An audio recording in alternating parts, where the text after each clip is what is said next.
Most of us taking the first step into the world of the Elder Scrolls, whether through Skyrim, ESO, Oblivion, or another entry, seldom realize it marks the beginning of a deep plunge into the lore of Tamriel and beyond. We usually approach new RPGs with modest expectations, hoping for a decent story and solid gameplay, not an intricate web of history, legends, and politics spanning thousands of years. Yet, a few hours in, immersion takes hold, and it becomes clear why the lore of this universe has grown into its own genre of content.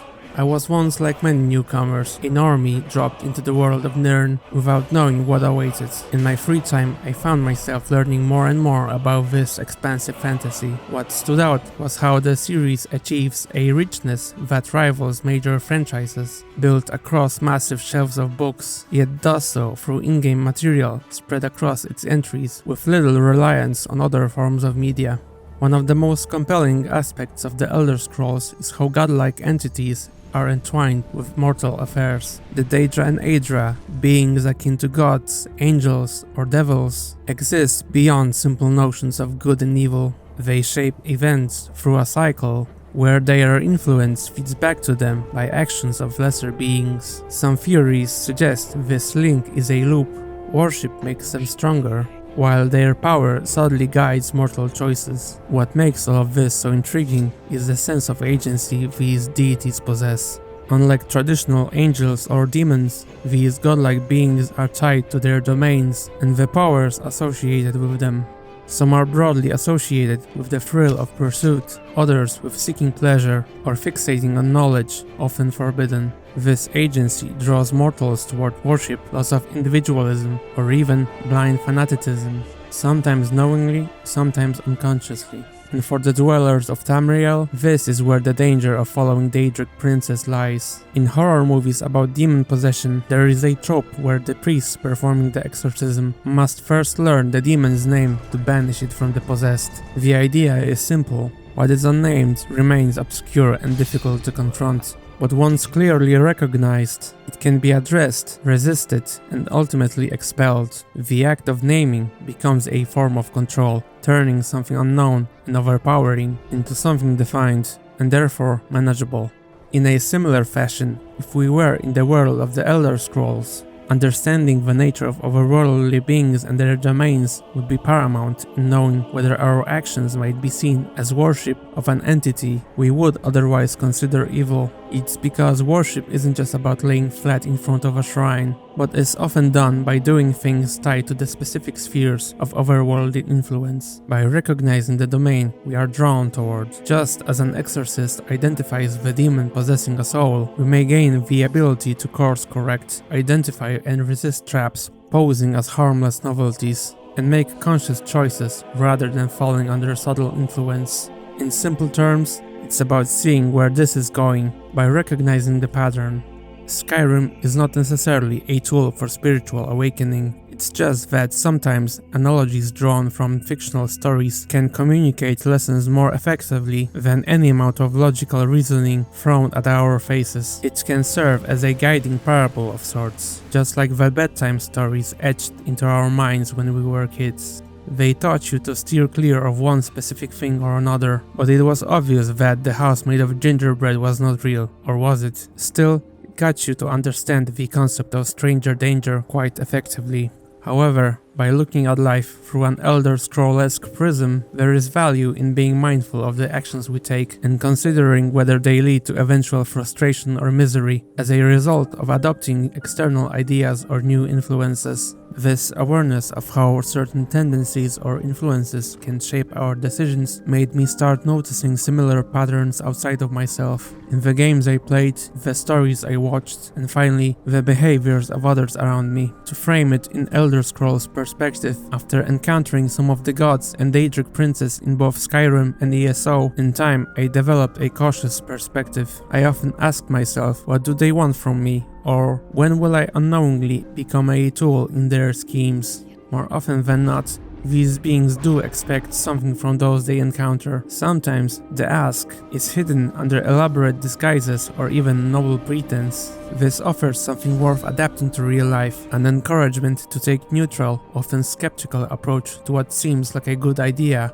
only on the surface. Given that, let's take a closer look at some modern behaviors and how could they be seen as aligning with the spheres of demons of the Elder Scrolls universe. Before we get into the examples of Daedric influences and what they can teach us about our own habits, if you enjoy exploring those sorts of ideas and finding insights in them, consider subscribing to my channel so you don't miss the next videos of this type.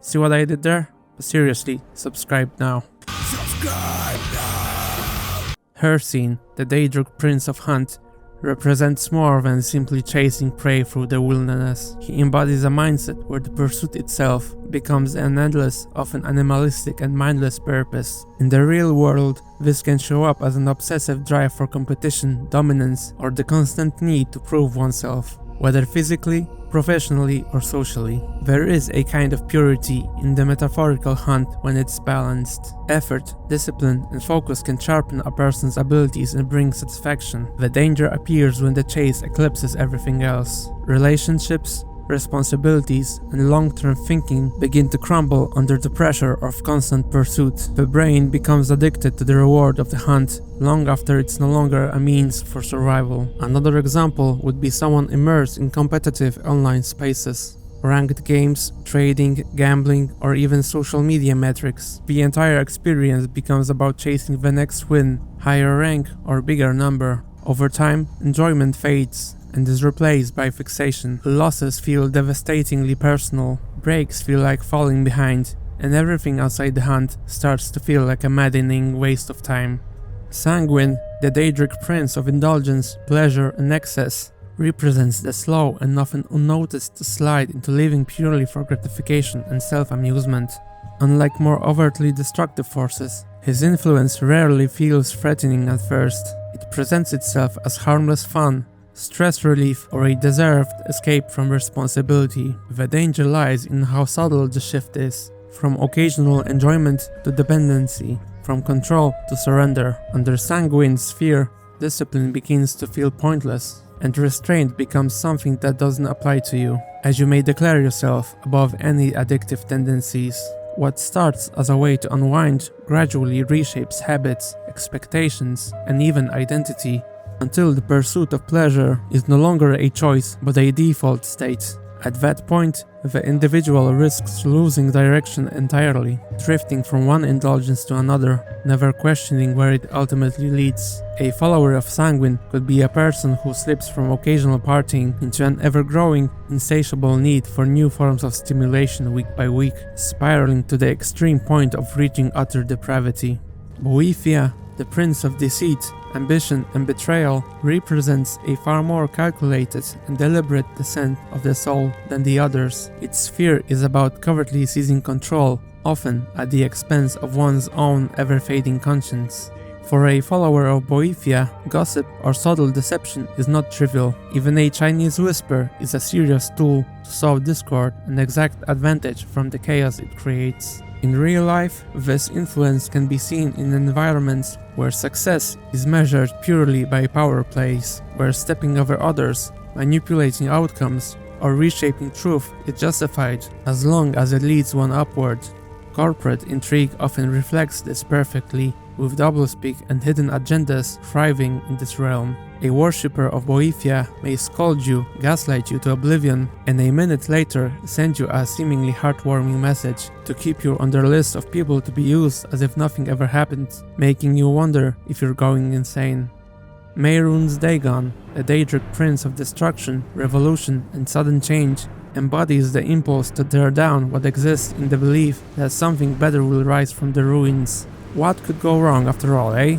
His sphere is impatient and reactive. In real life, this can appear as an attraction to radical solutions, where complex problems are reduced to simple "you're either with me or you are my enemy."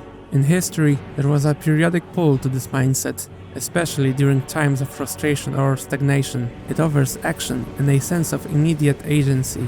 If a system seems flawed, it must be broken even before any plan for rebuilding can emerge. But sometimes there is a plan, kept in the inner circles of power. A plan many followers of this initial upheaval would not align with at first, until it becomes too strong to oppose. With this perspective in mind, we can start to recognize that the urges we feel or the things we might not be proud of are not simply a result of some obscure demons whispering in our ears. This points to a simple, though uncomfortable truth. Most people do not consciously choose or feel what shapes them. Instead, they drift into patterns through repetition or what feels natural or familiar, at least until new, attractive ideas or experiences shift their perspective. In response to this, we can identify which Elder Scrolls-like entity would represent those impulses of deceitful novelties if they were real. This pattern of thinking can guide us not only in small ways, but also by giving a vice a tangible shape or identity to rally against in pivotal moments. Once recognized, the challenge becomes consciously resisting what would feel like an external force and making choices as deliberate as possible. But sometimes, it's not just about ourselves or how we process things on our own. Armed with insights about Daedric Princes and their followers, perhaps we can connect the dots and finally recognize that some people are best kept at arm's length. Some say that we are a sum of 5 closest people to us. So by that logic, if we were surrounded by followers of Malakath daily, it can make it hard to build healthy self-esteem.